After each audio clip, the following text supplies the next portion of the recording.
Ayudé a sacar del país a los hijos del Chapo Guzmán y el FBI tiene cada palabra que dije grabada en cinta. Mi nombre real no importa ya. Todos me conocen como la prima. Y si estás escuchando esto, es porque decidí que prefiero contar mi versión antes de que ellos escriban la suya con mi sangre. Tengo 32 años. Nací en Culiacán, Sinaloa, en una colonia donde las balas sonaban más seguido que las campanas de la iglesia. Y durante casi una década, fui la mujer invisible que movía piezas en el tablero del cártel de Sinaloa sin que nadie sospechara que detrás de mis tacones, Louboutin y mis bolsas Birkin había una red de corrupción que llegaba hasta los pasillos del Senado mexicano. Pero vamos por partes, porque esta historia no empieza con los chapitos huyendo en una avioneta Cessna hacia Guatemala mientras yo borraba las huellas digitales de sus teléfonos. Empieza mucho antes, en un departamento de 2 cuartos en la colonia Guadalupe, donde mi mamá limpiaba casas por 300 pesos al día, y mi papá se había largado cuando yo tenía 7 años, dejándonos con una deuda de 50,000 pesos, con un prestamista que cobraba intereses del 10% semanal. Yo era una niña normal, te lo juro por la Virgencita de Guadalupe que mi abuela tenía en la sala. Iba a la escuela, sacaba buenas calificaciones, soñaba con estudiar derecho en la universidad y salir de Culiacán para siempre. Mi mamá me decía que yo era su esperanza, que yo iba a ser diferente, que yo no iba a terminar como mi prima Yasmín, que a los 16 ya tenía un hijo de un sicario que terminó descuartizado y tirado en bolsas negras en la carretera a Mazatlán. Recuerdo que tenía 14 años cuando vi mi primer muerto de verdad, no en la tele, sino ahí en la calle, frente a la tienda de Don Chuy. Era un muchacho como de 25 años. Traía una camisa blanca que ya no era blanca, sino roja oscura, y tenía los ojos abiertos mirando al cielo como preguntándole a Dios por qué. Nadie llamó a la policía, nadie gritó, la gente nomás caminó alrededor del cuerpo como si fuera un bache en la banqueta. Esa noche no pude dormir, pero a la semana siguiente ya había visto otros 3, y para el mes ya ni siquiera volteaba a verlos. Así funciona Culiacán. Te endurece o te mata. No hay punto medio. Todo cambió cuando cumplí 17 años. Mi mamá estaba desesperada porque la deuda había crecido a 120,000 pesos y el prestamista, un gordo hijo de puta que se hacía llamar el Toscano, ya había empezado a amenazarla con que si no pagaba, me iba a poner a trabajar en uno de sus tables de la zona roja. Yo sabía lo que eso significaba. Había visto a las muchachas que salían de ahí, con la mirada muerta y adictas al cristal, para poder soportar que 20 cabrones las manosearan cada noche. Prefería morirme. Fue mi tía Rocío, hermana de mi mamá, quien me presentó con un tipo al que todos llamaban el licenciado. Era un hombre de unos 40 y tantos años, bien vestido, con camisa de marca y un Rolex que brillaba cada vez que movía la muñeca. Nos citó en un restaurante bonito del centro, de esos donde una orden de camarones cuesta lo que mi mamá ganaba en una semana, y mientras yo me comía nerviosamente unos tacos de marlín, él me estudiaba como si fuera una yegua en una subasta. Me dijo que necesitaba una muchacha inteligente, educada, que hablara bien y que no pareciera de la mafia. Me dijo que mi trabajo sería simple: ir a oficinas de gobierno, bancos, notarías, hacerme pasar por secretaria, por sobrina de fulano, por estudiante haciendo trámites y entregar sobres. Sobres con dinero, sobres con documentos, sobres con USB llenos de información que yo no debía abrir ni preguntar.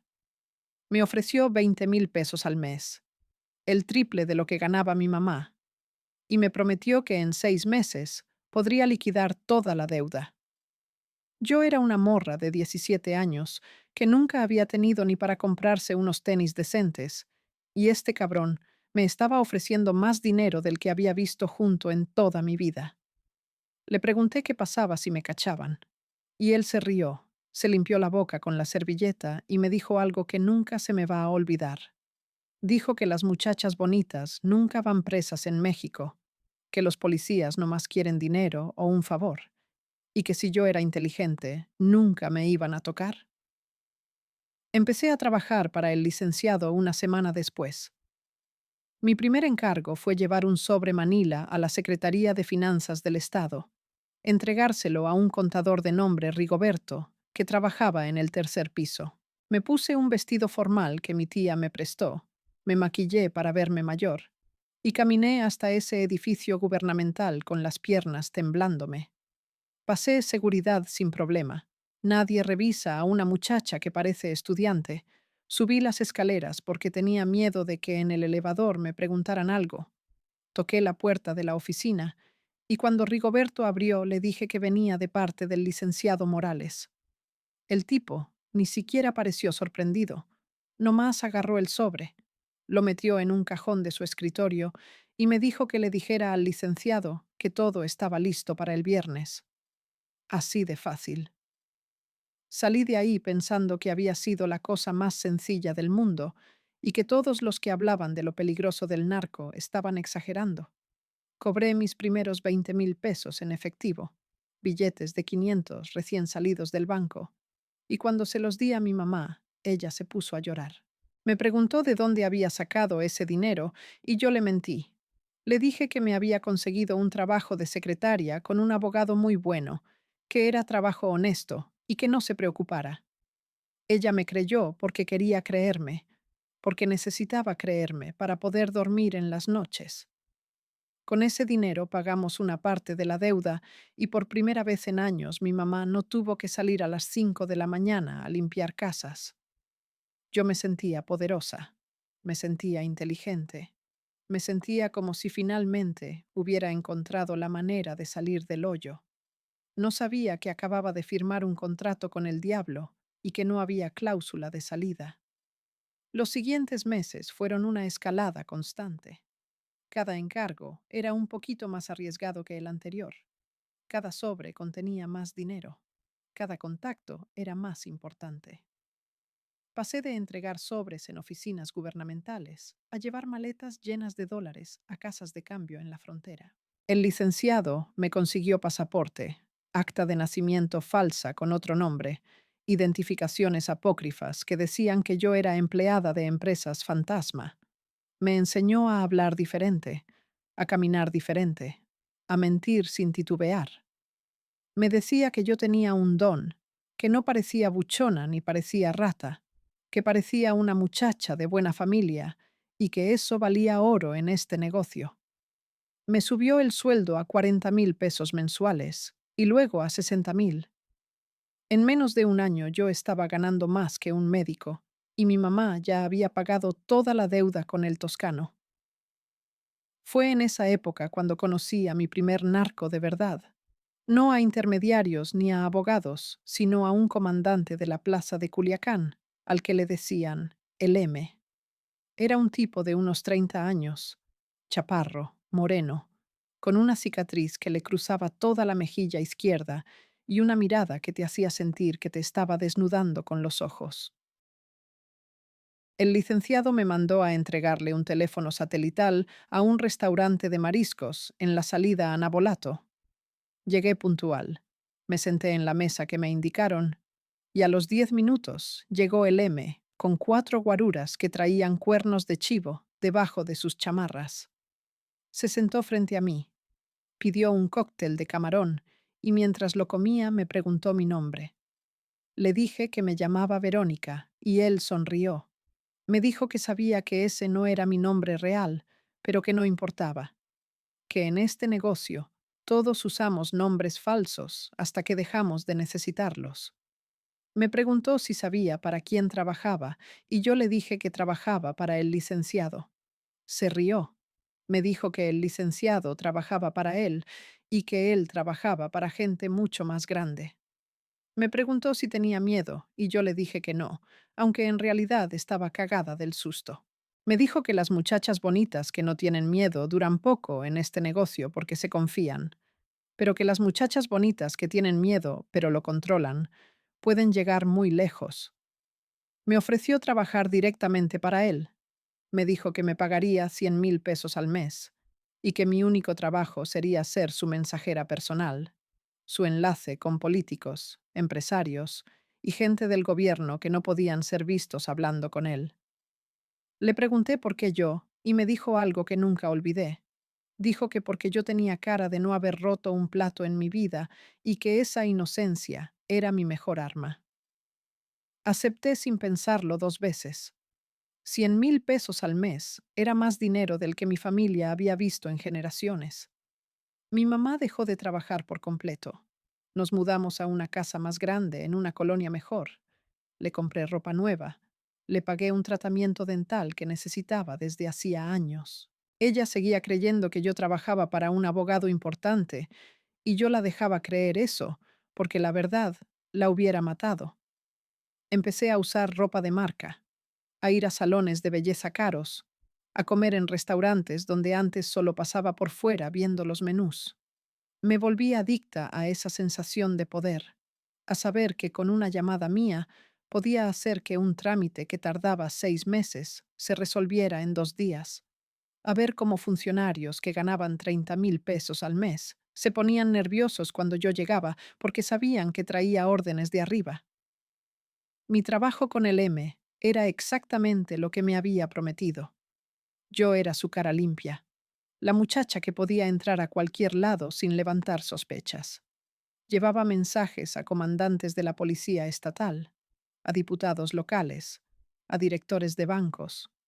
A veces el mensaje era un sobre con dólares, a veces era una memoria USB, a veces era solo una frase que yo tenía que repetir palabra por palabra. Aprendí a memorizar números de cuenta, direcciones, nombres clave. Aprendí a borrar mis huellas digitales, a no dejar rastro en cámaras de seguridad, a cambiar de ruta cada vez que hacía un encargo. El M me enseñó que en este negocio la paranoia te mantiene viva y la confianza te mata. Pero el dinero y el poder también te cambian. Empecé a sentirme intocable. Empecé a creerme más lista que todos. Compraba bolsas de 20,000 pesos como si nada. Me tomaba fotos en Instagram frente a carros de lujo que no eran míos, pero que mis contactos me prestaban para que me viera bien. Conocí a otras muchachas que trabajaban en lo mismo, puchonitas de Culiacán que se movían en el mismo mundo que yo, y aunque nunca hablábamos abiertamente de nuestro trabajo, todas sabíamos a qué nos dedicábamos. Íbamos a los mismos antros, nos tomábamos fotos juntas, presumíamos nuestras vidas perfectas en redes sociales, mientras por dentro sabíamos que estábamos a un error de distancia de terminar en una fosa clandestina. Mi primer encuentro con la violencia real del negocio fue 6 meses después de empezar a trabajar con el M. Me mandó a entregar un mensaje a un empresario hotelero en Mazatlán, que le debía 3 millones de pesos y que llevaba 2 meses sin pagar. El mensaje era simple. Tenía que decirle que si no pagaba en 48 horas, iban a quemar su hotel con su familia adentro. Llegué al hotel, pedí hablar con el dueño, me hicieron pasar a su oficina, y cuando estuvimos solos, le di el mensaje exactamente como me lo habían dicho. El tipo se puso pálido, empezó a sudar. Me dijo que no tenía el dinero completo, pero que podía conseguir 2 millones en una semana. Yo le repetí lo que me habían ordenado: 48 horas, o su familia ardía. Salí de ahí sintiéndome poderosa, pero también con un nudo en el estómago, porque por primera vez había visto el terror real en los ojos de alguien que sabía que no estaba jugando. 2 días después, me enteré que el empresario había pagado. No los 3 millones, pero sí 2,5. Y el M había aceptado. Me llamó para felicitarme. Me dijo que había hecho un buen trabajo y que ese tipo de encargos iban a ser más frecuentes. Me dio un bono de 50,000 pesos extra y me dijo que me comprara algo bonito.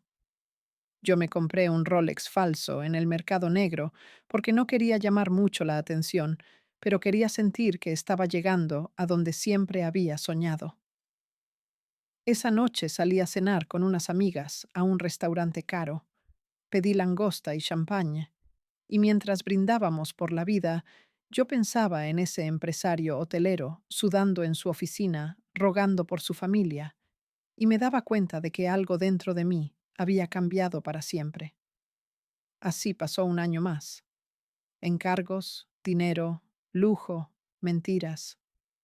Mi mamá seguía sin saber nada. Mis amigas de la escuela me envidiaban. Los hombres me buscaban porque sabían que yo tenía dinero y conexiones. Salí con narcos junior, con hijos de políticos, con empresarios que lavaban dinero. Aprendí a distinguir quién era quién en el mundo criminal de Sinaloa solo con ver cómo vestían y qué carros traían. Aprendí que había jerarquías, que no todos los narcos son iguales, que hay niveles de poder y que yo estaba empezando a subir escalones que la mayoría de la gente ni siquiera sabe que existen. Fue en una fiesta privada en una casa de Guadalajara donde conocí por primera vez a alguien de la familia Guzmán. No era ninguno de los chapitos todavía. Era un primo lejano, un tipo que manejaba las inversiones legales del cártel en la ciudad.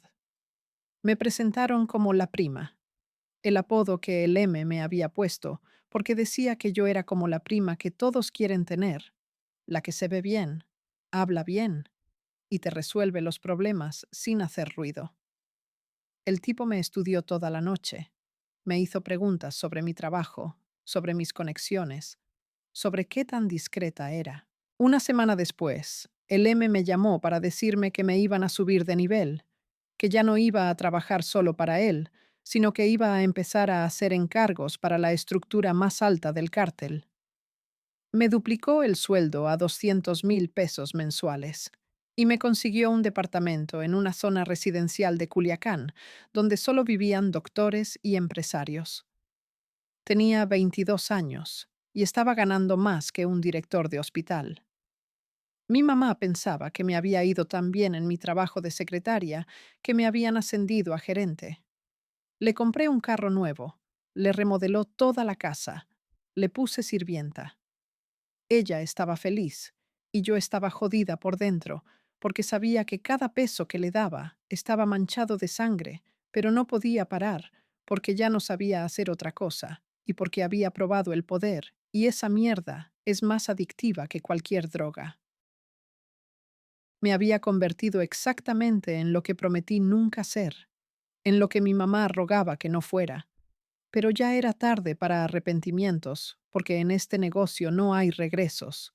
Solo hay hacia adelante hasta que te matan o te encierran. Y así llegué al momento que cambió todo, al día que conocí cara a cara a Iván Archibaldo Guzmán Salazar, el hijo mayor del Chapo, el que todos conocen como Chapito. Pero esa historia, ese día maldito que selló mi destino, eso viene después, porque primero necesitas entender cómo una mocosa de Culiacán, que soñaba con estudiar derecho, terminó siendo la mensajera de confianza del cártel más poderoso del mundo, y cómo cada decisión que tomé, cada sobre que entregué, cada mentira que dije, me fue acercando más y más a un infierno del que ya no hay salida. El día que conocí a Iván Archibaldo fue un martes de julio. Hacía un calor insoportable en Culiacán, y yo traía puesta una blusa de seda blanca y una falda negra hasta la rodilla, porque el M me había dicho que me vistiera formal, pero no llamativa. Me recogió en mi departamento a las 9 de la mañana en una Suburban negra con vidrios polarizados, y durante todo el trayecto no me dijo ni una palabra sobre a dónde íbamos ni con quién me iba a reunir. Yo ya sabía que cuando él se ponía así de serio era porque el encargo era grande, de esos que te pueden cambiar la vida o terminarla dependiendo de cómo salieran las cosas. Manejamos como 40 minutos hacia las afueras de la ciudad, por caminos de terracería que yo ni sabía que existían, hasta que llegamos a un rancho enorme con portones de hierro forjado y guaruras armados hasta los dientes en cada esquina. Pasamos 3 retenes de seguridad antes de llegar a la casa principal. En cada uno me revisaron con detector de metales, me pidieron mi celular que tuve que dejar en una caja de seguridad y me hicieron firmar un papel donde yo no sé ni qué chingados decía, pero lo firmé porque cuando estás ahí ya no hay vuelta atrás. La casa era impresionante. No era narco ostentoso, sino elegante, con muebles caros de verdad, arte en las paredes, pisos de mármol que brillaban como espejo. Me hicieron esperar en una sala donde había un acuario gigante empotrado en la pared con peces tropicales que seguro costaban más que un carro. Esperé como 20 minutos que se me hicieron eternos, con las manos sudando y el corazón latiéndome tan fuerte que pensé que me iba a dar un infarto. Cuando Iván Archibaldo entró a la sala, yo lo reconocí de inmediato, aunque nunca lo había visto en persona. Era más joven de lo que pensaba. Tendría como 30 años en ese entonces. Iba vestido casual con jeans de marca y una camisa polo. Traía tenis Jordan carísimos y un reloj que seguro costaba lo que mi mamá ganaba en 10 años. Pero lo que más me impactó fueron sus ojos. Tenía una mirada inteligente, calculadora, como si te estuviera leyendo el alma mientras te hablaba. No parecía el típico narco corriente que grita y presume, parecía un empresario, alguien que había estudiado y que sabía moverse en ambos mundos. Se sentó frente a mí, pidió un café que una muchacha le trajo en una taza de porcelana fina, y durante 5 minutos me estudió sin decir nada mientras yo intentaba no verme tan nerviosa. Finalmente habló, y su voz era tranquila, educada, muy diferente a la de los narcos con los que yo estaba acostumbrada a tratar. Me dijo que había escuchado mucho de mí, que el M le había hablado muy bien de mi trabajo, que sabía que yo era discreta y confiable. Me preguntó cuántos años tenía, y cuando le dije que 22 se sorprendió. Me dijo que yo parecía más madura, que tenía presencia. Me preguntó si sabía quién era él, y yo le dije que sí, que todo el mundo en Sinaloa sabía quién era. Se rió. Me dijo que esa era la maldición de su apellido, que no podía ir a ningún lado sin que la gente supiera quién era, y que por eso necesitaba gente como yo, gente que pudiera moverse sin levantar sospechas. Me explicó que necesitaba a alguien que pudiera viajar por él, alguien que pudiera cruzar la frontera sin problemas, alguien que tuviera contactos en gobierno y que pudiera manejar situaciones delicadas sin perder la calma. Me dijo que el trabajo era mucho más complejo que solo entregar sobres, que iba a involucrar negociaciones, pagos millonarios, coordinación de operaciones logísticas. Me ofreció $500,000 al mes, casi 3 veces lo que ganaba con el y me dijo que si yo aceptaba iba a tener que mudarme a Guadalajara porque desde ahí iba a operar. Le pregunté si podía pensarlo y me dijo que no, que esas ofertas se aceptan o se rechazan en el momento, que no hay tiempo para dudar en este negocio. Acepté ahí mismo, sentada en esa sala con el acuario gigante de fondo y Chapito mirándome como si estuviera cerrando un negocio de millones de dólares. Me dio la mano para sellar el trato. Me dijo que a partir de ese momento yo trabajaba directamente para él y sus hermanos, que el M ya estaba informado y que en una semana me mudaría a Guadalajara. Me preguntó si tenía familia y le dije que solo mi mamá. Me dijo que la iba a cuidar, que le iban a poner seguridad discreta en su casa y que si yo hacía bien mi trabajo, nunca le iba a faltar nada. También me dijo algo que se me quedó grabado con fuego. Me dijo que en este nivel del negocio no hay errores perdonables, que un error podía costar vidas, y que si yo alguna vez lo traicionaba, no me iba a matar él, sino que me iba a entregar a la gente que tortura durante días antes de dejarte morir. Salí de ese rancho con las piernas temblando y $500,000 al mes en mi futuro. El M me llevó de regreso a mi departamento y durante todo el camino me explicó cómo iban a ser las cosas de ahí en adelante. Me dijo que ya no iba a poder usar mi celular personal, que me iban a dar teléfonos encriptados que tenía que cambiar cada semana. Me dijo que ya no podía subir fotos a Instagram ni Facebook, que tenía que borrar todas mis redes sociales y desaparecer digitalmente. Me dijo que iba a tener que cortar contacto con mis amigas de Culiacán, porque entre menos gente supiera de mí, más segura iba a estar. Básicamente me estaba diciendo que Verónica Castro, la persona, iba a dejar de existir y que solo iba a quedar la prima, la mensajera invisible del cártel de Sinaloa. Una semana después, estaba en un departamento de lujo en Guadalajara, en una torre residencial donde vivían empresarios y políticos, con vista a toda la ciudad y seguridad privada las 24 horas. Mi mamá lloraba porque no entendía por qué me tenía que ir tan lejos si supuestamente mi trabajo de secretaria estaba en Culiacán, pero yo le mentí diciéndole que me habían ofrecido una posición increíble en una firma de abogados internacional y que esta era mi oportunidad de crecer. Le mandaba dinero cada semana. La llamaba seguido, pero cada vez que hablaba con ella, sentía que le estaba clavando un cuchillo en el corazón, porque yo sabía que si ella supiera la verdad, se moriría de la vergüenza y el dolor. Mi trabajo con los chapitos era exactamente lo que Iván me había dicho: complejo, peligroso y extremadamente bien pagado. Yo era su enlace con políticos federales, con empresarios que lavaban dinero, con abogados que manejaban sus propiedades legales. Viajaba a Ciudad de México cada semana.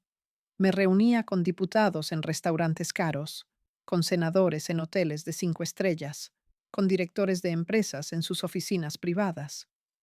Yo llegaba vestida como ejecutiva, con mi portafolio de piel, mis tacones Louboutin y mi actitud de mujer de negocios, y nadie sospechaba que esa muchacha de 23 años, que parecía asistente de algún político, era en realidad la mensajera personal de los hijos del Chapo Guzmán.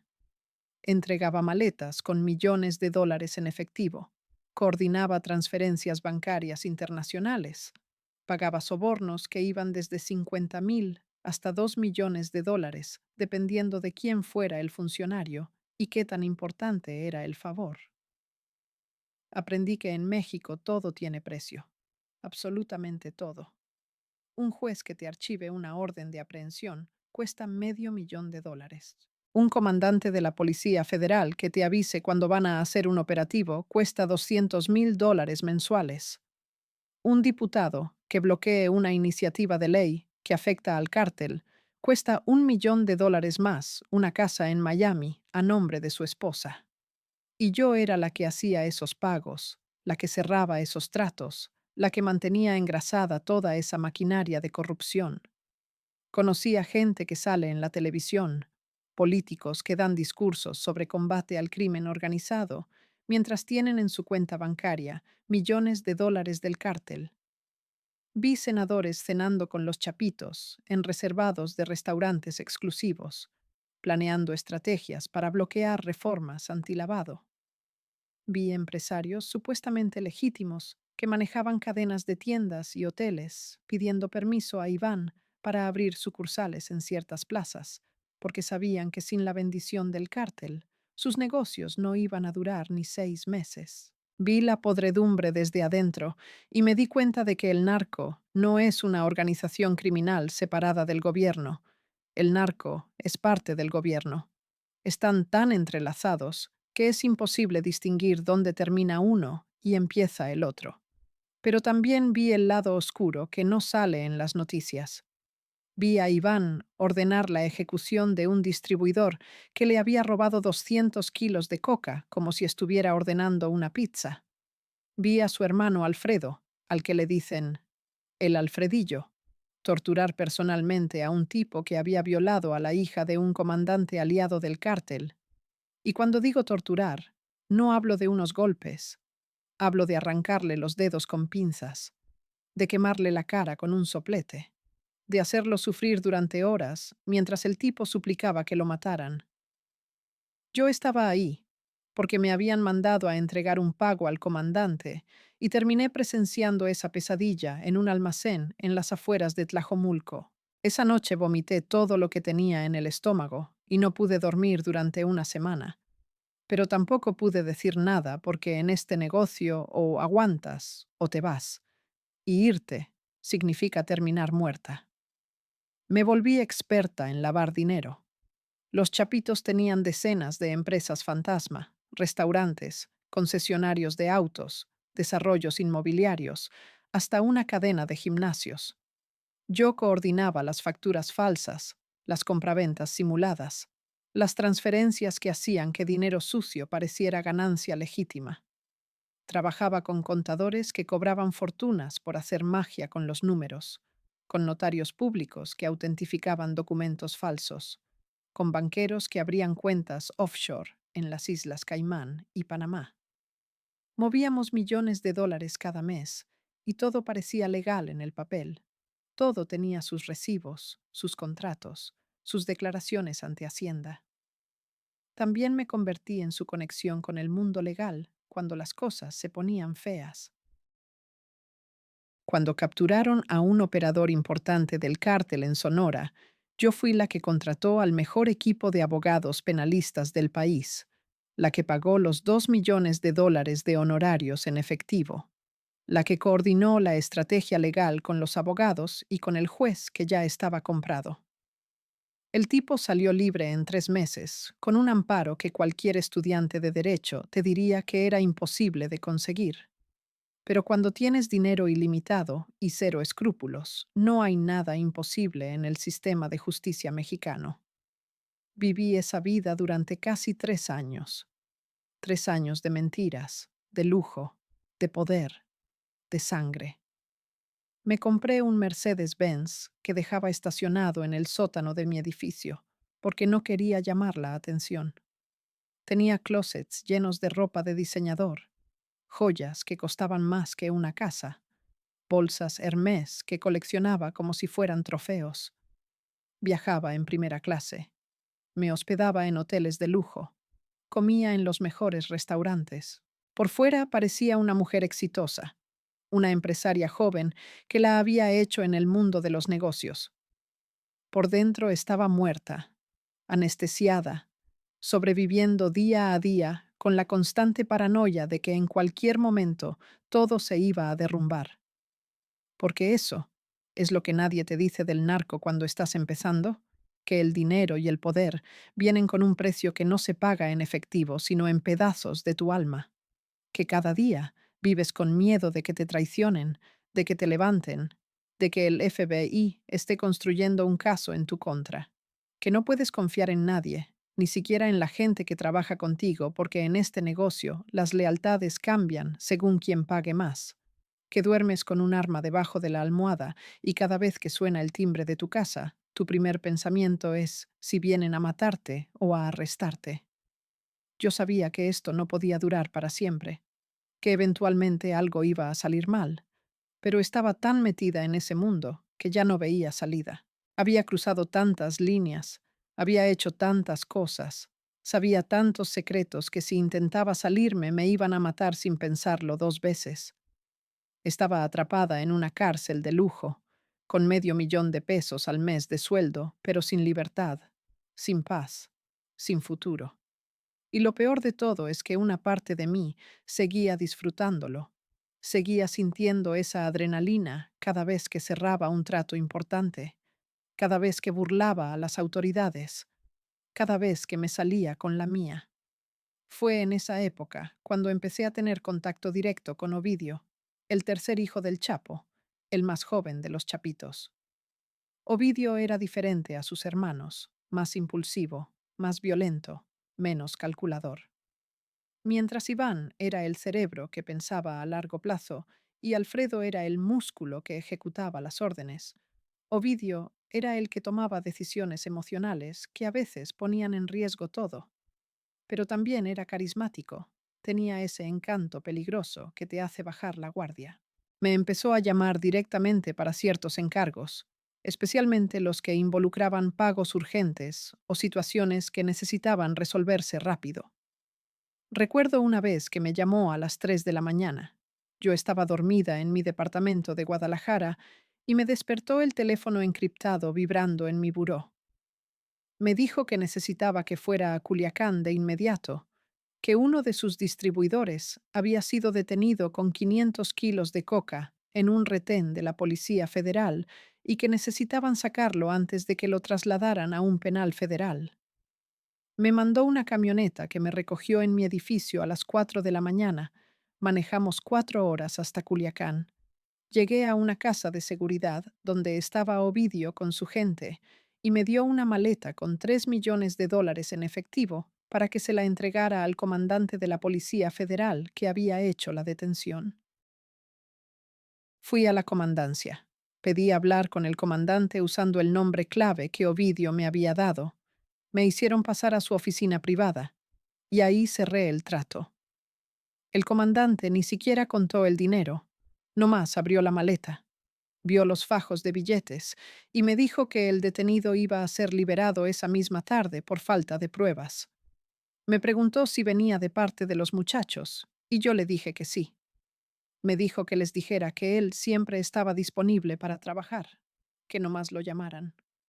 Salí de esa comandancia con las piernas temblando, pensando que acababa de sobornar a un comandante de la Policía Federal con $3 millones y que todo había sido tan fácil, tan natural, tan normal, que daba miedo. Esa fue mi vida durante años. Resolver problemas, pagar sobornos, mover dinero, mantener las ruedas girando. Pero todo cambió en febrero de 2023, cuando el gobierno de Estados Unidos intensificó su persecución contra los chapitos y empezaron las detenciones en cadena. Primero cayó Ovidio en Culiacán. Lo agarraron después de un operativo militar brutal que dejó la ciudad en llamas durante 2 días. Yo estaba en Guadalajara cuando pasó, viendo las noticias en la televisión, viendo los videos en redes sociales de balaceras en plena calle, de helicópteros militares siendo derribados, de la ciudad convertida en zona de guerra. Y supe que todo estaba a punto de cambiar, porque cuando cae uno de los chapitos, no es como cuando cae un sicario cualquiera. Es como si cayera una pieza de dominó que desencadena toda una reacción en cadena. Iván y Alfredo se volvieron paranoicos, cambiaron todas sus rutinas, dejaron de aparecer en público, empezaron a moverse solo en convoyes de 20 camionetas blindadas. Y yo me convertí en su conexión más importante con el exterior, porque yo era la única en la que confiaban para mover dinero y mensajes sin levantar sospechas. Pero con Ovidio detenido, el FBI intensificó su investigación. Empezaron a rastrear todas las transacciones financieras, todas las propiedades, todas las empresas. Y aunque yo era cuidadosa, aunque usaba empresas fantasma y testaferros, era imposible ser completamente invisible cuando mueves millones de dólares cada mes. Un día de julio de 2023, 6 meses después de la caída de Ovidio, me di cuenta de que me estaban siguiendo. Salí de mi departamento en Guadalajara y noté una camioneta negra que se quedaba estacionada afuera, siempre con 2 tipos adentro que cambiaban de turno cada 6 horas. No eran sicarios del cártel, de eso estaba segura. Los sicarios son obvios. No se esconden. Estos tipos eran profesionales, probablemente federales o peor aún, agentes estadounidenses trabajando con el gobierno mexicano. Le reporté a Iván y él me dijo que dejara de moverme por un tiempo, que me quedara quieta hasta que identificaran quién me estaba vigilando. Pero quedarse quieta en este negocio es imposible, porque el dinero no deja de moverse y los pagos no dejan de vencerse. 2 semanas después, me llamó Alfredo. Me dijo que necesitaba que hiciera una entrega urgente en Ciudad de México, un pago de $2 millones a un senador que estaba bloqueando una investigación contra ellos. Le dije que me estaban vigilando, que era peligroso, pero me dijo que no tenían a nadie más, que todos los demás operadores estaban quemados y que yo era la única que todavía podía moverse sin levantar demasiadas sospechas. Me prometió que si hacía ese último trabajo, me iban a sacar del país. Me iban a mandar a España o Argentina con suficiente dinero para vivir tranquila el resto de mi vida. Acepté porque ¿qué otra opción tenía? Decir que no era firmar mi sentencia de muerte. Ya empaqué los recursos en una maleta de equipaje común. Adquirí un billete aéreo con destino a la Ciudad de México y me dirigí al terminal de Guadalajara, procurando mantener una actitud discreta. El paso por el control de acceso fue rápido. No examinaron el equipaje, ya que contaba con una acreditación especial que un contacto en el lugar había gestionado. Al arribar a la capital, tomé un vehículo de transporte privado al establecimiento hotelero, donde tenía previsto un encuentro con la figura pública. Todo parecía desenvolverse sin contratiempos, hasta que, al ingresar al vestíbulo, noté a dos individuos con indumentaria formal, cuya mirada me indicó de inmediato que su presencia no era fortuita. Subí a mi alojamiento con el equipaje, aseguré la entrada y permanecí inmóvil por varios minutos, valorando mis opciones. En ese momento, mi dispositivo de comunicación privada emitió una vibración. Era una consulta de mi contacto sobre el estado del encargo. Le respondí que iba en camino, pero la verdad es que estaba cagada de miedo porque sabía que algo andaba mal. Esperé hasta las 8 de la noche, que era la hora de la reunión. Bajé al restaurante del hotel donde me iba a encontrar con el senador, y efectivamente ahí estaba él sentado en una mesa del fondo, solo, tomando una copa de vino. Me senté frente a él, intercambiamos las cortesías de siempre, y cuando le iba a pasar la maleta debajo de la mesa, él me detuvo con un gesto. Me dijo en voz baja que teníamos que hablar, que las cosas habían cambiado. Me dijo que el FBI lo había contactado, que tenían evidencia de sus vínculos con el cártel y que le habían dado dos opciones: cooperar o ir a prisión en Estados Unidos, donde tienen una orden de arresto en su contra por lavado de dinero. Me dijo que lo sentía mucho, pero que él había decidido cooperar, que él tenía familia, que no podía arriesgarse a pasar 20 años en una cárcel americana. Sentí que el piso se abría debajo de mí. Le pregunté si me había entregado, y él no me contestó. Solo me miró con una expresión de culpa que me dio toda la respuesta que necesitaba. Me levanté de la mesa, agarré la maleta y salí caminando lo más rápido que pude sin correr para no llamar la atención. Llegué al elevador, subí a mi piso, entré a mi habitación y ahí me quedé sentada en la cama con la maleta de $2 millones a mi lado, sabiendo que mi vida como la conocía acababa de terminar. No podía volver a Guadalajara, porque si el senador me había entregado, probablemente ya tenían mi departamento vigilado. No podía llamar a los chapitos, porque si los federales estaban monitoreando sus comunicaciones, me iban a rastrear. No podía ir con mi mamá, porque eso la pondría en peligro. Estaba sola, en un cuarto de hotel en Ciudad de México, con $2 millones en efectivo y ningún lugar a donde ir. Pasé esa noche en el hotel sin dormir, sentada en la cama con la maleta a mi lado y el teléfono encriptado en la mano, esperando que en cualquier momento tocaran la puerta y entraran los federales a arrestarme. Cada ruido en el pasillo me hacía brincar. Cada vez que el elevador sonaba, sentía que me iba a dar un infarto. A las 5 de la mañana tomé una decisión desesperada. Tenía que contactar a los chapitos de alguna manera, pero no podía usar el teléfono encriptado, porque si me estaban rastreando eso, los llevaría directo a ellos. Bajé al lobby del hotel. Le di $500 al conserje de turno y le pedí que me prestara su celular personal, diciéndole que el mío se había quedado sin batería y necesitaba hacer una llamada urgente. Marqué un número que solo usábamos en emergencias extremas, un número que conectaba con uno de los abogados de confianza de Iván, un tipo al que le decían el doctor, aunque no era doctor de nada, sino un exfiscal que ahora trabajaba para el cártel. Contestó al tercer timbrazo con voz dormida. Le dije el código de emergencia que me habían dado para situaciones como esta, y le expliqué lo que había pasado con el senador.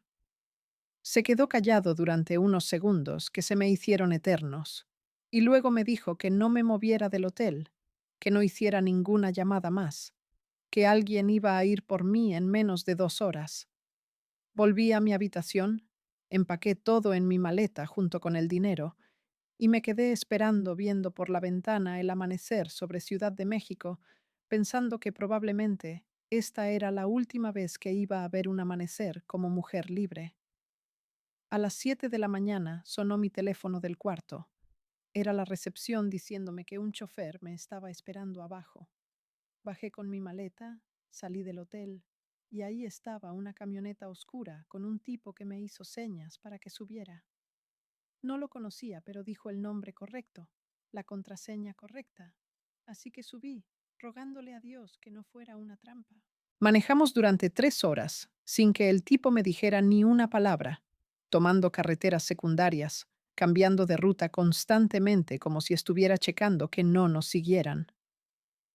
Finalmente, llegamos a una casa de seguridad en Morelos, una propiedad normal en una colonia de clase media, donde nunca sospecharías que ahí se esconden fugitivos del cártel más poderoso de México. Me hicieron pasar a una habitación en el segundo piso, me quitaron el teléfono encriptado y me dijeron que esperara. Esperé 6 horas encerrada en esa habitación sin saber qué iba a pasar conmigo. Podían estar decidiendo si me ayudaban o si era mejor matarme para eliminar un cabo suelto. En este negocio, cuando las cosas se ponen calientes, la gente se vuelve desechable. Y yo sabía demasiado. Había visto demasiado. Conocía demasiados secretos como para que me dejaran vivir si consideraban que era un riesgo. Finalmente, a las 5 de la tarde entró el doctor, el abogado, con un laptop y una expresión seria que me hizo saber que las noticias no eran buenas. Me dijo que el senador efectivamente había volteado, que estaba cooperando con el FBI y que ya les había dado mi nombre completo, mis alias, mis rutas de operación, todo. Me dijo que ya había una orden de búsqueda en mi contra, que la PGR me estaba buscando acusada de lavado de dinero y delincuencia organizada, y que si me agarraban me iban a extraditar a Estados Unidos, donde me esperaba una sentencia de mínimo 20 años en prisión federal. Me mostró en su laptop las noticias. Ahí estaba mi foto, una foto mía que habían sacado de no sé dónde, con mi nombre, y el encabezado que decía que yo era operadora financiera del cártel de Sinaloa. Me empecé a hiperventilar. Sentí que las paredes del cuarto se me venían encima. Le pregunté qué iba a pasar conmigo, y él me dijo que había hablado con Iván, que él había dado instrucciones de sacarme del país lo más rápido posible, pero que la situación estaba complicada, porque todos los aeropuertos estaban monitoreados y todas las fronteras terrestres tenían mi foto. Me dijo que la única opción era irme por mar, que estaban coordinando un barco que saldría de Mazatlán hacia Guatemala y de ahí me podrían mover a Sudamérica. Pero ahí vino la parte que me destrozó. Me dijo que no podían sacar a mi mamá del país, que moverla iba a levantar muchas sospechas y que lo mejor era dejarla donde estaba con vigilancia discreta del cártel para que no le pasara nada. Yo le dije que no podía dejarla sola, que ella no sabía nada de nada y que si los federales la agarraban, la iban a presionar para que hablara. El doctor me miró directo a los ojos y me dijo algo que nunca voy a olvidar. Me dijo que yo debía decidir qué era más importante, salvar mi vida o salvar la de mi mamá, porque no podía hacer las dos cosas. Esa fue la decisión más difícil de mi puta vida. Escoger entre huir y dejar a mi mamá atrás sin explicación, o entregarme y arrastrarla a ella también al infierno conmigo. Lloré durante horas ahí en esa habitación mientras el doctor esperaba mi respuesta. Finalmente le dije que iba a huir, que no tenía sentido que las dos termináramos en prisión, que al menos si yo escapaba podía mandarle dinero y protegerla desde lejos. Me odiaba a mí misma por tomar esa decisión, pero sabía que era la única que tenía sentido. Esa misma noche, me movieron de la casa de seguridad en Morelos. Me raparon el pelo, me tiñeron lo que quedó de rubio platino, me pusieron lentes de contacto azules, me vistieron como turista gringa con pants y tenis. Me dieron un pasaporte estadounidense falso con el nombre de Jennifer Morrison, una licencia de conducir de California, tarjetas de crédito clonadas. Me transformaron en otra persona en cuestión de horas. Me subieron a otra camioneta y manejamos toda la noche hasta llegar a Mazatlán al amanecer. Me escondieron en una casa cerca del puerto durante 3 días, mientras esperábamos que llegara el barco. Durante esos 3 días no pude dormir, no pude comer. Solo pensaba en mi mamá, preguntándose dónde estaba yo, por qué no contestaba sus llamadas, si me había pasado algo. Quería llamarla, pero me habían advertido que cualquier contacto con ella iba a poner en riesgo tanto su seguridad como la mía. Así que me quedé ahí, en esa casa de mierda con las ventanas tapadas con periódico, esperando mi turno para huir como rata.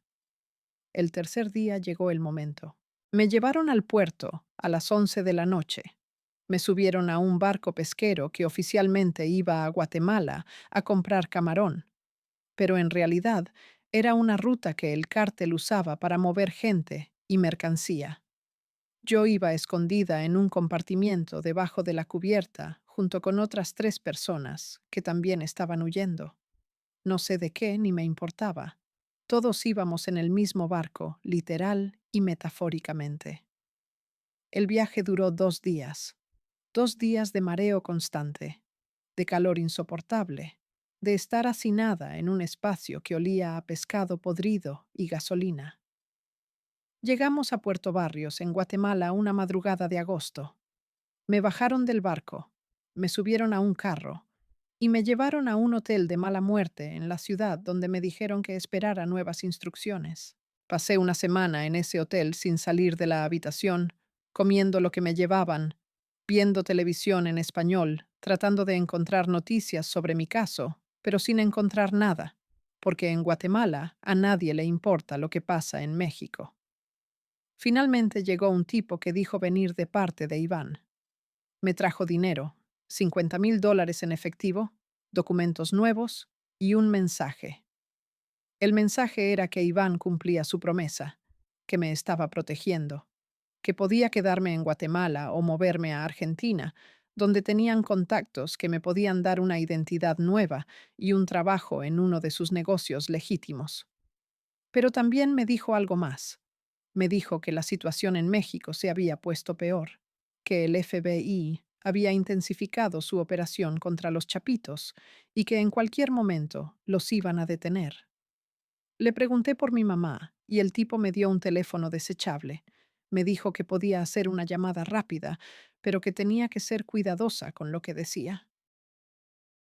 Llamé a mi mamá con las manos temblando. Ella contestó llorando.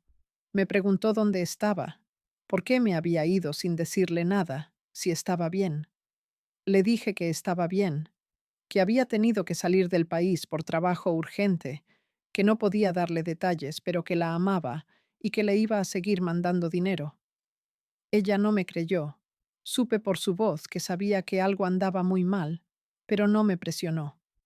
Me dijo que me cuidara, que rezaba por mí todos los días y que sin importar qué hubiera hecho ella, siempre me iba a amar. Colgué el teléfono y rompí en llanto como no había llorado en años. Todo por lo que había trabajado, todo el dinero que había ganado, todo el poder que había tenido. No significaba nada si no podía estar con mi mamá, si no podía volver a casa, si tenía que vivir el resto de mi vida como fugitiva usando nombres falsos. Me quedé en Guatemala durante 6 meses, viviendo en hoteles baratos, evitando contacto con mexicanos porque no sabía quién podía reconocerme, gastando poco del dinero que me habían dado porque no sabía cuánto tiempo iba a durar esta situación. Y entonces pasó lo que todos estábamos esperando. En enero de 2024 detuvieron a Iván y Alfredo. No fue en México, sino en Estados Unidos. Los engañaron haciéndoles creer que iban a una reunión de negocios en Texas, y cuando aterrizó su avión privado, los estaban esperando agentes federales con órdenes de arresto. Cuando vi las noticias, supe que se había acabado todo. Los chapitos detenidos significaba que toda la estructura se iba a desmoronar, que la gente que trabajaba para ellos iba a empezar a voltear para salvar su pellejo, que los secretos que yo sabía ya no valían nada porque todos iban a empezar a cantar. Y también significaba que ya nadie me estaba protegiendo, que el dinero que me habían dado era todo lo que iba a tener, que estaba completamente sola. Fue entonces cuando tomé la decisión más loca de mi vida. Contacté a un abogado en Estados Unidos, uno que se especializa en tratos con el FBI para testigos protegidos. Le expliqué mi situación. Le dije que tenía información valiosa sobre la operación financiera del cártel de Sinaloa, sobre políticos corruptos, sobre empresarios que lavaban dinero. El abogado negoció durante 2 meses con fiscales federales y finalmente me ofrecieron un trato. Si yo regresaba voluntariamente, si cooperaba completamente, si testificaba contra todos los involucrados, me darían inmunidad de procesamiento en Estados Unidos y me incluirían en el programa de protección de testigos. Acepté, porque ¿qué otra opción tenía? Vivir el resto de mi vida escondida en Guatemala sin futuro, sin familia, sin nada, o regresar, cantar todo lo que sabía y al menos tener una oportunidad de reconstruir mi vida con una identidad nueva. En marzo de 2024, me entregué voluntariamente en la Embajada Americana en Ciudad de Guatemala. Me arrestaron formalmente, me esposaron, me subieron a un avión con agentes federales y me llevaron a Estados Unidos, donde pasé los siguientes 8 meses, siendo interrogada día y noche sobre cada transacción que hice, cada persona que conocí, cada secreto que guardaba. Y les di todo. Les di nombres, fechas, cantidades, cuentas bancarias, propiedades. Les hablé del senador que recibía $2 millones, del juez que archivaba órdenes de aprehensión, del comandante que avisaba de los operativos. Les di la lista completa de empresas fantasma, de testaferros, de métodos de lavado. Grabé testimonios en video que van a ser usados en juicios durante años. Me convertí en la testigo estrella del gobierno de Estados Unidos contra el cártel de Sinaloa. Y ahora estoy aquí, en algún lugar de Estados Unidos cuya ubicación no puedo revelar, con un nombre que no es el mío, viviendo en una casa que el gobierno me asignó, con vigilancia las 24 horas, sin poder contactar a nadie de mi vida anterior. Mi mamá cree que estoy muerta, porque eso fue lo que le dijeron, que encontraron mi cuerpo en una fosa en Jalisco. Fue mejor así, dejarla pensar que estoy muerta en vez de que sepa que su hija se convirtió en informante del gobierno americano, en rata, en traidora. Pero lo que me tiene despierta en las noches no es la culpa de haber traicionado al cártel, es saber que ayudé a que todo eso funcionara durante años. Yo fui la que pagó los sobornos que mantuvieron a políticos corruptos en el poder. Yo fui la que lavó el dinero de la droga que destruyó millones de vidas. Yo fui la que ayudó a los chapitos a mantener su imperio funcionando sin interrupciones. Y lo hice por dinero, por lujo, por poder, por todas esas cosas que ahora no significan nada. El FBI tiene todo grabado. Tienen cientos de horas de mis confesiones. Tienen evidencia documental de cada cosa que les conté.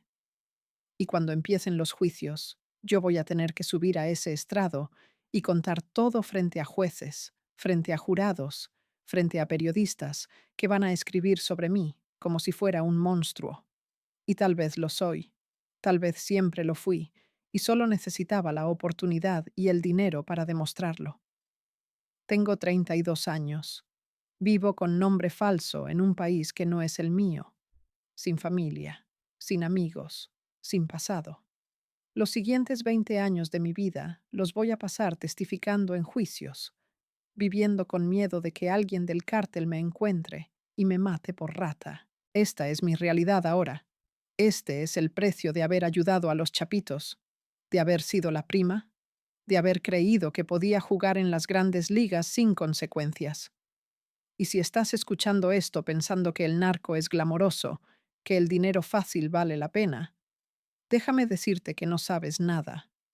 El narco te come viva, te convierte en algo que nunca pensaste ser, y cuando finalmente te escupe, ya no queda nada de la persona que eras. Yo entré siendo una muchacha de 17 años, que soñaba con estudiar derecho, y salí siendo una traidora que nunca va a poder volver a casa, que nunca va a poder abrazar a su mamá, que va a vivir el resto de su vida mirando sobre su hombro, esperando la bala que finalmente va a llegar. porque en este negocio las ratas no duran mucho. No importa cuánta protección tengas, no importa cuántos nombres cambies. Eventualmente te encuentran. Y cuando lo hagan, van a hacer que mi muerte sea lenta, dolorosa, ejemplar para que otras morras como yo aprendan que en el narco no hay salidas. Solo hay dos finales posibles, prisión o muerte, y yo ya escogí el mío. Pero la historia no termina ahí, porque hay algo que no les he contado, algo que es la razón real por la que el FBI me tiene en este programa de protección, y por qué los chapitos me quieren muerta más que a cualquier otro testigo. Algo que pasó en las últimas semanas antes de que detuvieran a Iván y Alfredo. Algo que yo ayudé a hacer y que si sale a la luz completa va a destruir no solo al cártel, sino a docenas de políticos de alto nivel en México y Estados Unidos. Era diciembre de 2023.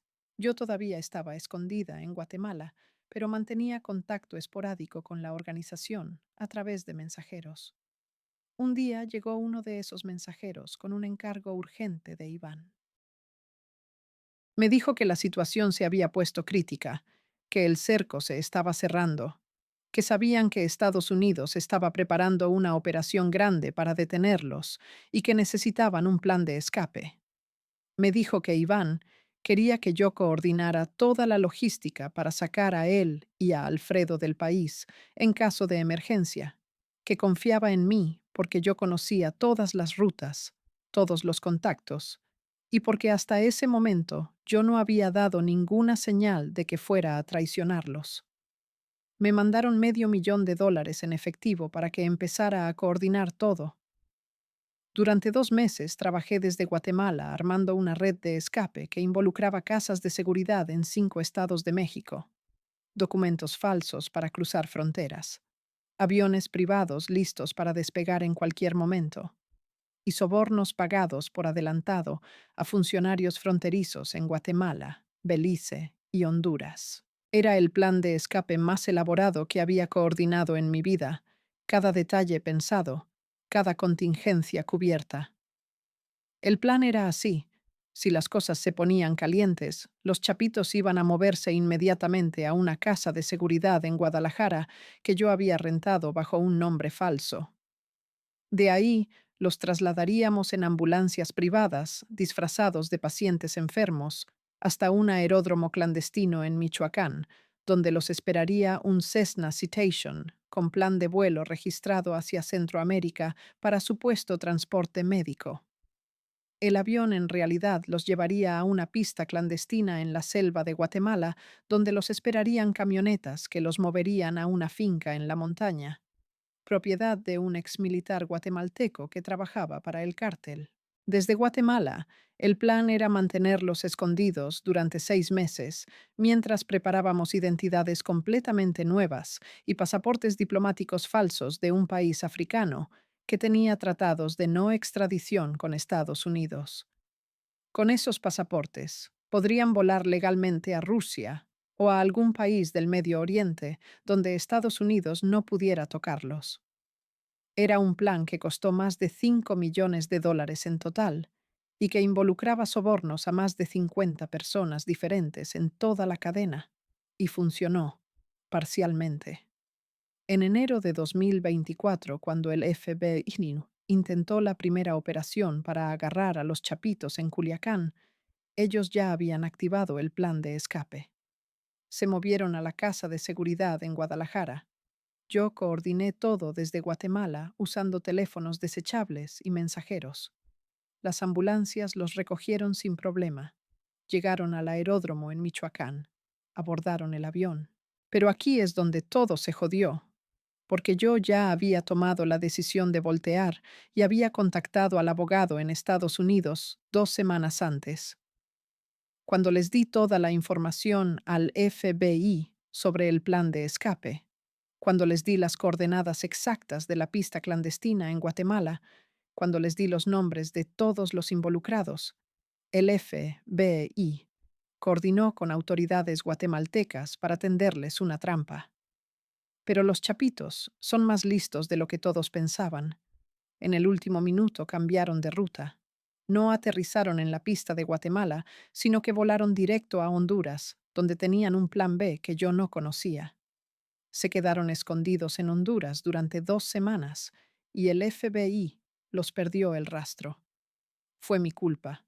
Mi traición no había funcionado. Y ahora ellos sabían que alguien los había entregado porque la operación en la pista de Guatemala había sido demasiado precisa, demasiado bien coordinada como para ser casualidad. Empezaron a revisar a toda su gente, a interrogar a todos los que sabían del plan, y eventualmente llegaron a mí.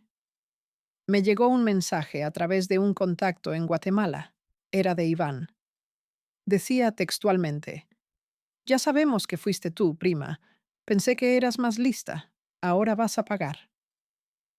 Esa misma noche, intentaron levantarme del hotel donde estaba. Llegaron 4 sicarios armados preguntando por mí en recepción, pero yo ya me había ido porque uno de los meseros que resultó ser informante del FBI me había avisado que andaban buscándome. El FBI me sacó de emergencia de Guatemala en un vuelo privado. Me llevaron directo a Estados Unidos, y desde ese momento he estado en custodia protegida. Pero aquí viene lo que realmente me tiene marcada para muerte, lo que hace que mi testimonio valga tanto para el FBI. Cuando coordiné el plan de escape, cuando moví esos $5 millones, dejé un rastro digital completo de todas las transacciones, porque sabía que eventualmente lo iba a necesitar como evidencia. Tengo registros de transferencias bancarias que conectan directamente a políticos mexicanos de alto nivel con el cártel. Tengo grabaciones de llamadas donde funcionarios de migración guatemalteca negocian precios para dejar pasar a los chapitos. Tengo correos electrónicos de un senador americano, sí, americano, que recibió $500,000 para bloquear una iniciativa de cooperación antidrogas entre México y Estados Unidos. Esa evidencia es dinamita política. Cuando salga a la luz en los juicios, va a destruir carreras, va a mandar gente a prisión, va a causar crisis diplomáticas. Y por eso el FBI me protege como si fuera la persona más valiosa del planeta, porque mi testimonio no solo va a hundir a los chapitos, va a exponer todo el sistema de corrupción que permite que el narcotráfico funcione a nivel internacional. Los chapitos finalmente fueron arrestados en Texas, en una trampa que no tuvo nada que ver conmigo. Los engañaron con una reunión falsa de negocios y cayeron como pendejos. Pero ellos saben que yo tengo la evidencia que puede agregar décadas a sus sentencias, que puede involucrar a gente que ellos juraron proteger, que puede desmantelar lo que queda de su organización. He testificado ya en 3 juicios preliminares, siempre por video desde una ubicación secreta, siempre con mi cara pixelada y mi voz distorsionada. Pero cuando llegue el juicio principal contra Iván y Alfredo, voy a tener que testificar en persona. Voy a tener que estar en la misma sala que ellos. Voy a tener que mirarlos a los ojos mientras cuento todo lo que hicimos juntos, todo lo que yo hice por ellos y todo lo que yo sé de ellos. Los abogados de la defensa ya están preparando su estrategia. Van a intentar destruir mi credibilidad.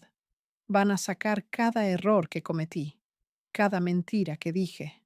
Van a pintarme como una criminal que solo está testificando para salvar su pellejo. Y tienen razón. Eso es exactamente lo que soy. Pero eso no hace que mi testimonio sea falso. Eso no borra la evidencia documental que tengo. Eso no cambia el hecho de que yo estuve ahí adentro durante años y vi cosas que nadie más vio. Mi mamá murió hace 6 meses. Le dio un infarto. Me enteré por el FBI, que monitorea todo lo relacionado con mi vida anterior. No pude ir al funeral. No pude despedirme. No pude decirle que todo lo que hice fue porque quería darle una vida mejor, aunque terminé dándole una muerte solitaria, pensando que su hija había sido asesinada y tirada en una fosa. Esa culpa me la voy a llevar a la tumba. Es peor que cualquier cosa que el cártel me pudiera hacer. Ahora vivo en una casa de 2 cuartos, en un suburbio americano, cuyo nombre no puedo decir. Trabajo desde casa para una empresa fantasma del gobierno, haciendo trabajo administrativo para tener un ingreso legal. Salgo solo cuando es necesario, siempre con escolta del FBI. No tengo amigos, no puedo tener relaciones, no puedo usar redes sociales, no puedo hacer nada que me haga visible. Tengo 32 años y mi vida ya se acabó. Estoy viva pero muerta, libre pero prisionera.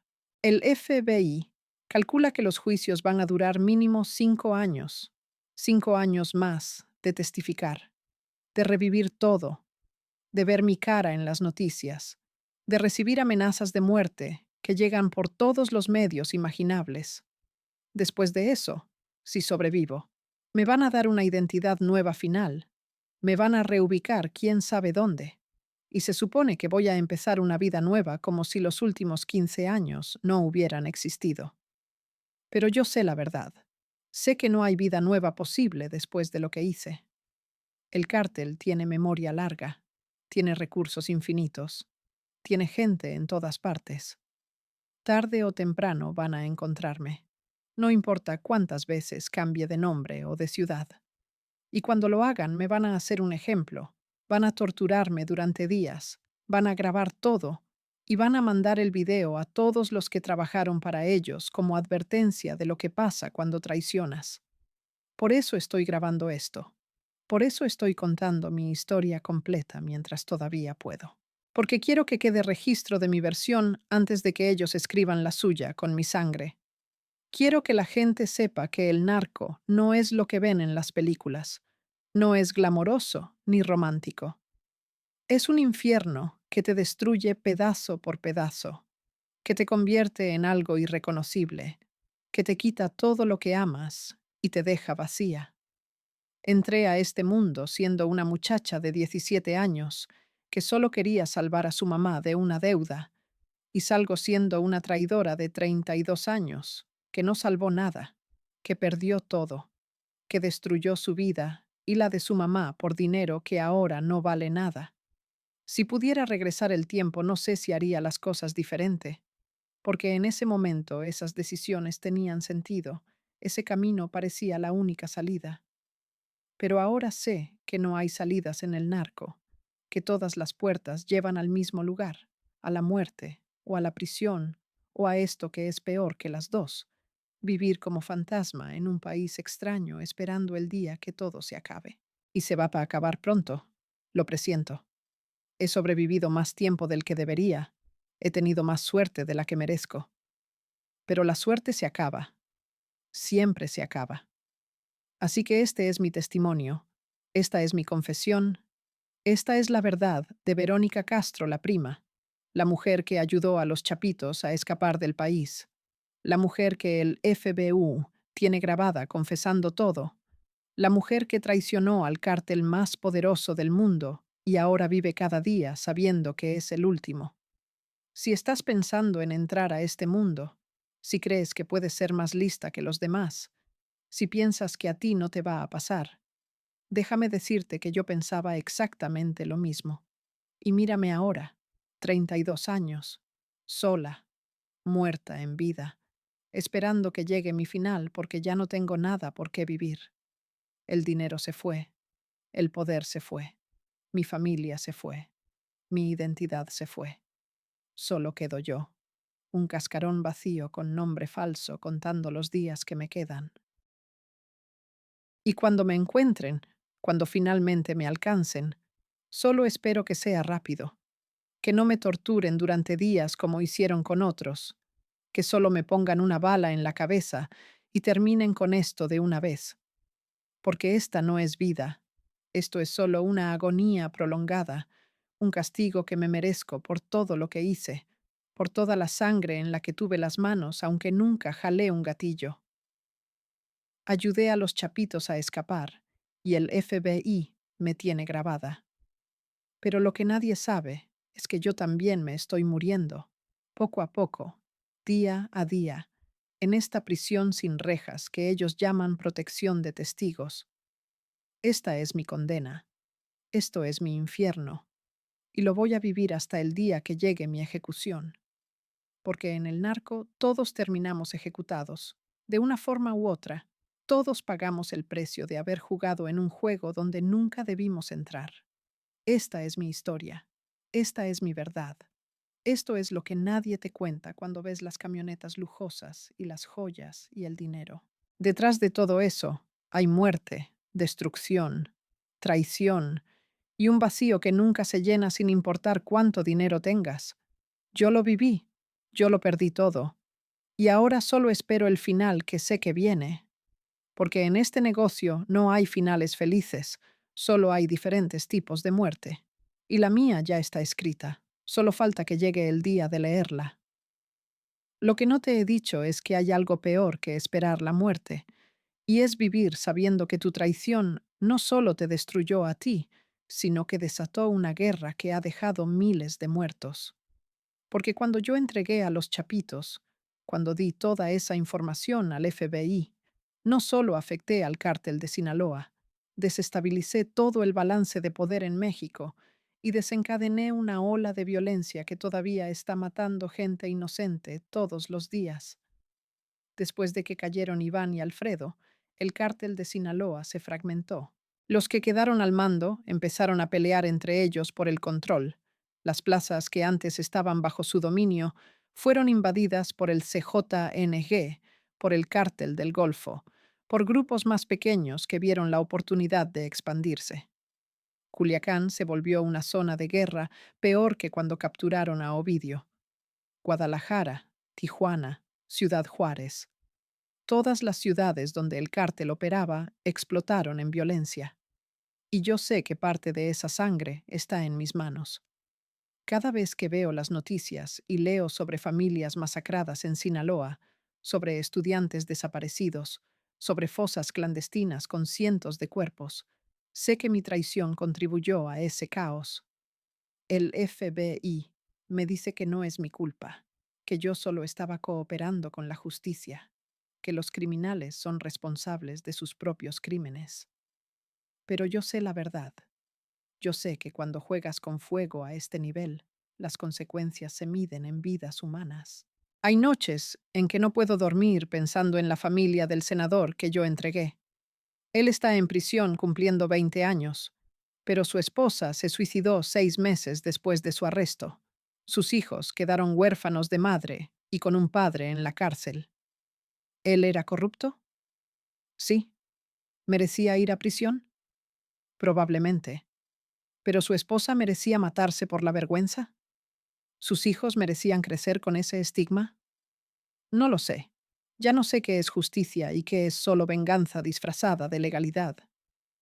Pienso en el comandante de la Policía Federal, que me ayudó a sacar a aquel distribuidor detenido con 500 kilos de coca.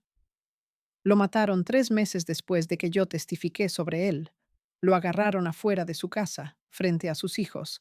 Le dieron 18 balazos. El cártel mandó el mensaje. Así les pasa a los que cooperan, a los que se venden, a los traidores. Pero él no cooperó conmigo. Yo lo traicioné a él.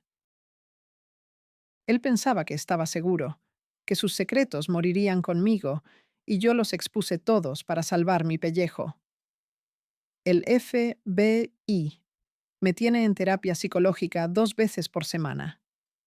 La psicóloga, una mujer gringa de unos 50 años que nunca ha salido de su burbuja de clase media americana, intenta convencerme de que yo soy una víctima, que el cártel me manipuló, que yo no tuve opción.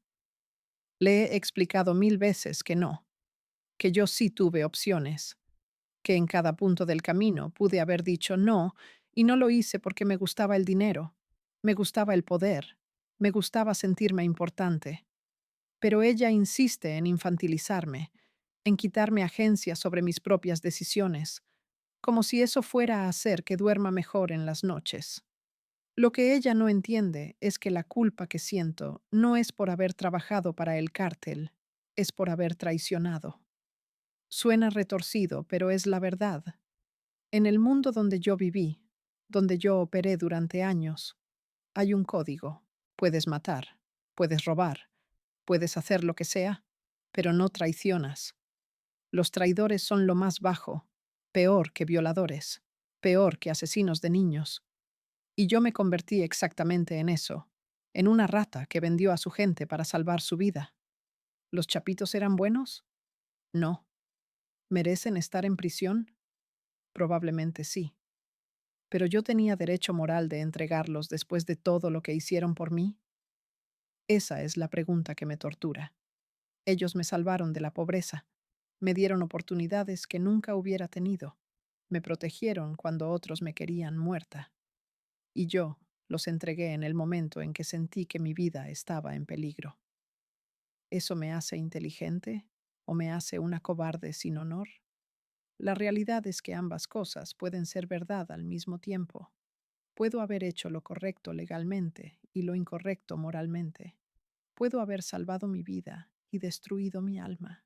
Puedo estar protegida por el gobierno más poderoso del mundo y estar más vulnerable que nunca, porque perdí lo único que me mantenía viva en ese mundo, mi palabra. Hace 2 meses recibí una carta. No sé cómo llegó, porque se supone que mi ubicación es secreto de Estado, pero ahí estaba en mi buzón. No tenía remitente, solo mi nombre falso escrito a mano. Adentro había una foto de mi mamá en su funeral, una foto que alguien tomó desde lejos. Detrás de la foto decía en letras rojas: Te estamos esperando, prima. No te vamos a olvidar nunca. Se la mostré a mis agentes del FBI y ellos me dijeron que no me preocupara, que era solo intimidación, que movieron toda mi operación de protección, que me iban a cambiar de ubicación otra vez. Pero yo sé que no importa cuántas veces me muevan. Ellos tienen gente en todas partes. Tienen recursos infinitos. Tienen paciencia. No me van a matar mañana ni el próximo mes, pero me van a matar eventualmente. De eso estoy segura. ¿Y sabes qué es lo peor? Que una parte de mí ya no le tiene miedo a esa muerte. Una parte de mí la está esperando como liberación, porque esta vida que tengo ahora no es vida. Es una existencia vacía en una caja de cristal donde no puedo tocar nada real, donde no puedo conectar con nadie, donde cada día es exactamente igual al anterior. Despierto. Finjo trabajar en mi trabajo falso. Voy al supermercado con escolta. Regreso a mi casa. Veo televisión. Me duermo. Y al día siguiente todo se repite. No tengo futuro. No puedo hacer planes. No puedo soñar con nada porque mi vida ya terminó.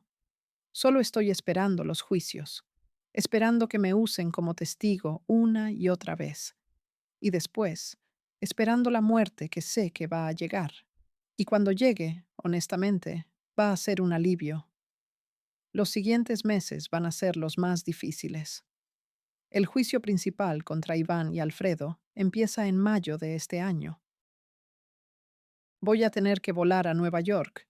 Me van a sentar en ese estrado de testigos y voy a tener que contar todo frente a ellos.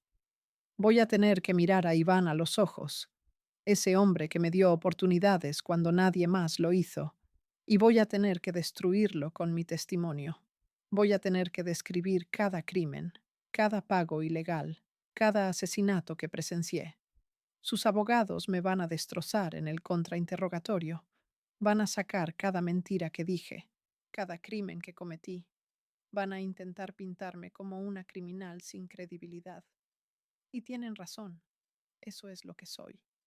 Pero el problema para ellos es que tengo evidencia, tengo documentos, tengo grabaciones, tengo transferencias bancarias. Mi palabra sola no vale nada, pero mi palabra más la evidencia que tengo es suficiente para hundir a docenas de personas. Y eso es exactamente lo que va a pasar.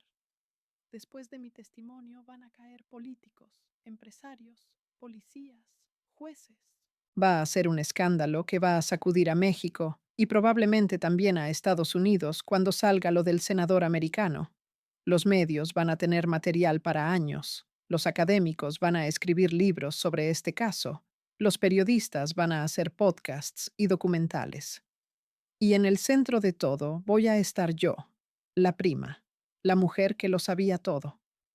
Me van a pintar como heroína o como villana dependiendo del medio, pero la verdad es que no soy ninguna de las dos.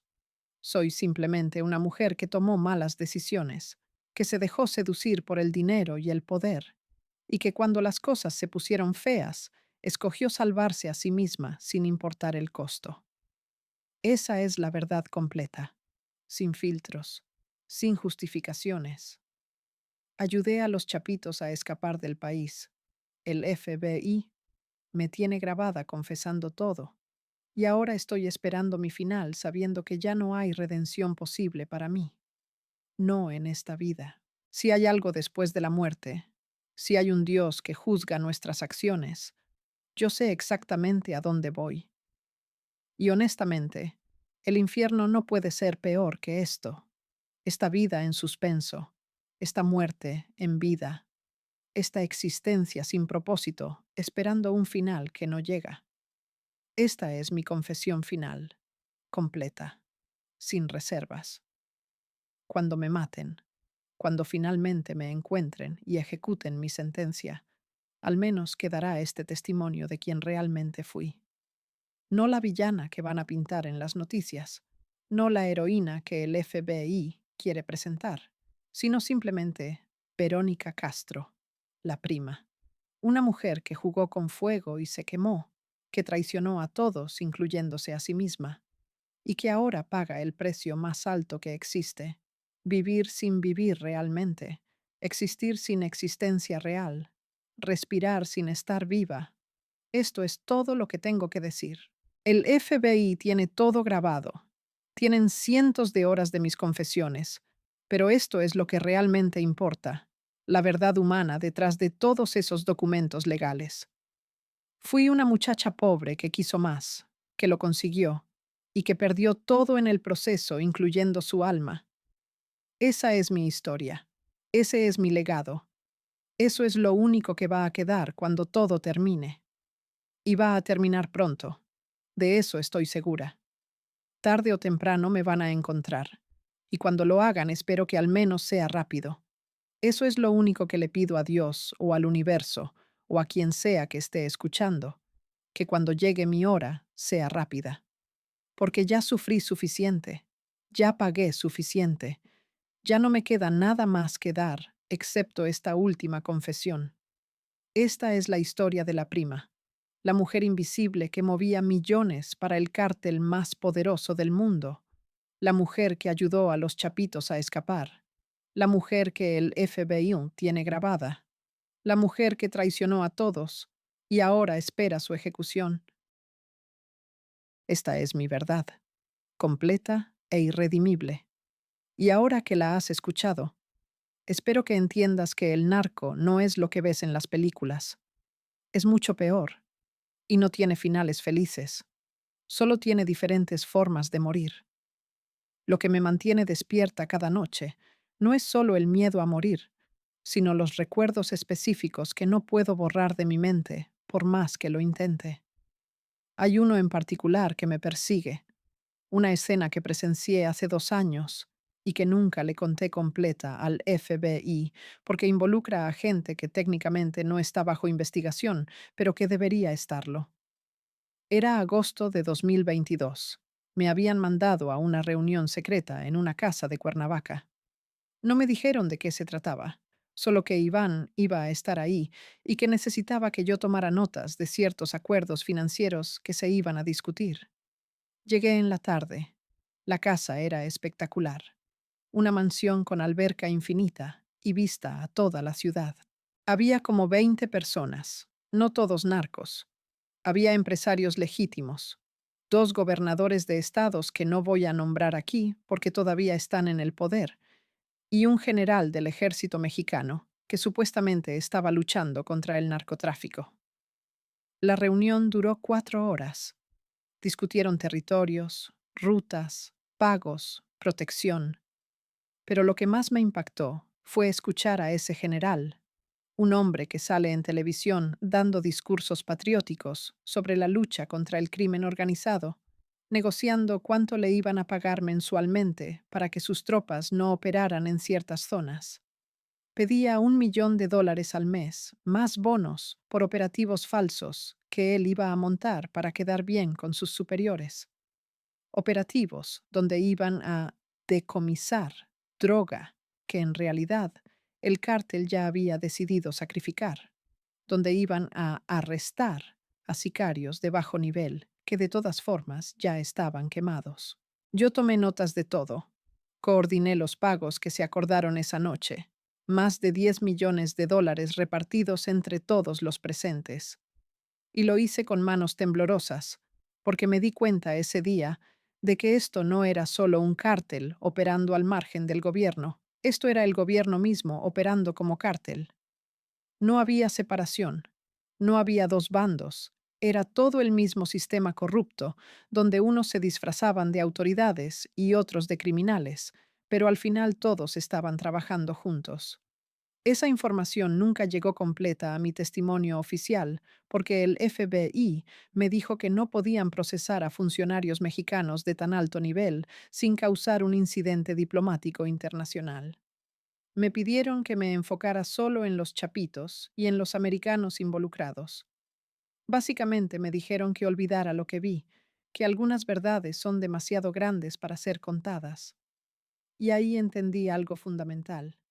Mi testimonio no es sobre justicia, es sobre conveniencia política. El FBI no quiere desmantelar el sistema completo de corrupción. Solo quiere cortar algunas cabezas para quedar bien en las estadísticas, para decir que ganaron la guerra contra las drogas. Pero la guerra está perdida desde hace décadas, porque los que supuestamente la están luchando son los mismos que la están perpetuando. Eso me hace cuestionar todo.